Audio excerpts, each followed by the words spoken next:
உங்க அப்பா நீங்க கூட அவரை புரிஞ்சுக்கலையேன்னு வேதனையில தான் இருப்பாரு. இப்போ உட்காந்து யோசிச்சு என்ன பிரயோஜனம்? அவசரப்படாம கொஞ்சம் பொறுமையா இருந்திருக்கணும். எங்க உங்க மனசாட்சியை தொட்டு சொல்லுங்க, சத்தியமா அவருக்கு உங்க மேல அக்கறையோ பாசமோ இல்லையா?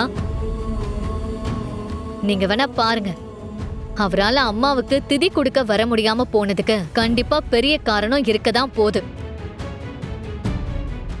எதுக்கும் நீங்க அவர்கிட்ட மன்னிப்பு கேட்க ரெடியா இருங்க. என்ன பாக்குறீங்க?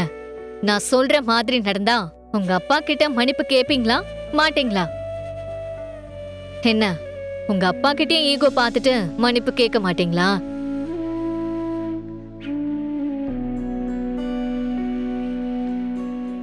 ஐலி, அப்பா கிட்ட எனக்கு என்ன ஈகோ? நீ சொன்ன மாதிரி மட்டும் அவர் வராம இருந்ததுக்கு ரீசன் இருந்துச்சுன்னா நான் அவரோட காலில் விழுந்து கூட மன்னிப்பு கேட்பேன். நீ சொன்னது எல்லாமே ஓகே தான் ஐலி. ஆனா அவருக்கு நான் கொடுத்த வாக்கை இப்ப வரைக்கும் காப்பாத்திட்டு தானே இருக்கேன்.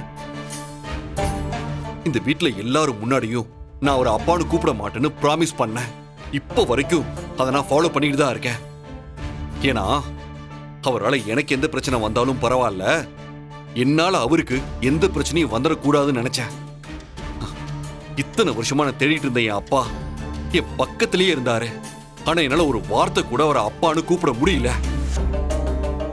இது எவ்வளவு பெரிய வேதனைன்னு மத்தவங்க யாருக்கு புரியுமோ இல்லையோ, உனக்கு கண்டிப்பா புரியும். ஆனா அவருக்காக நான் எல்லாத்தையும் தாங்கிக்கிட்டு தானே இருக்கேன். ஏன் நான் அப்படி இருந்ததாலதான் இந்த வீட்டுல இருக்க எல்லாரும் எனக்கு அனாதை பட்டம் கட்டினாங்க. அவருக்காக நான் எல்லாத்தையும் தாங்கிக்கிட்டேன். ஆனா நான் எனக்குன்னு அவர்கிட்ட கேட்டது இது ஒன்னே ஒண்ணுதானே. அதுவும் அவரு கையால திதி கொடுத்தா அம்மாவோட ஆத்மா சாந்தி அடையும். அந்த ஒரே காரணத்துக்காக தானே கேட்டேன். இத கூட அவர் எனக்காக செய்யலனா அப்புறம் அவருக்கும் எனக்கும் என்னதான் சம்பந்தம் இருக்குன்னு நீயே சொல்ல. ஐலி, அவர் வராதது கூட அடுத்த பிரச்சனை தான். நீ சொன்ன மாதிரி ரீசன் கூட இருக்கலாம். அதை என்கிட்ட சொல்லியிருந்துக்கலாமே. நான் அவ்வளவு தூரம் பேசினப்ப கூட பதிலே சொல்லாம அவர் பாட்டுக்கு போனார்ல, அதுக்கு என்ன அர்த்தம்? அதேதான் நானும் சொல்றேன் சிவா. ஒருவேளை உங்க அப்பாவால உங்ககிட்ட சொல்ல முடியாத காரணம் இருக்கலாம் இல்லையா?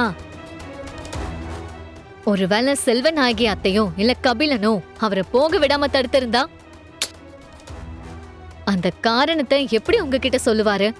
அதனால கூட அவரு பதில் சொல்லாம போயிருக்கலாம்ல. இங்க எல்லாருமே சூழ்நிலை கைதிங்க தான் சிவா.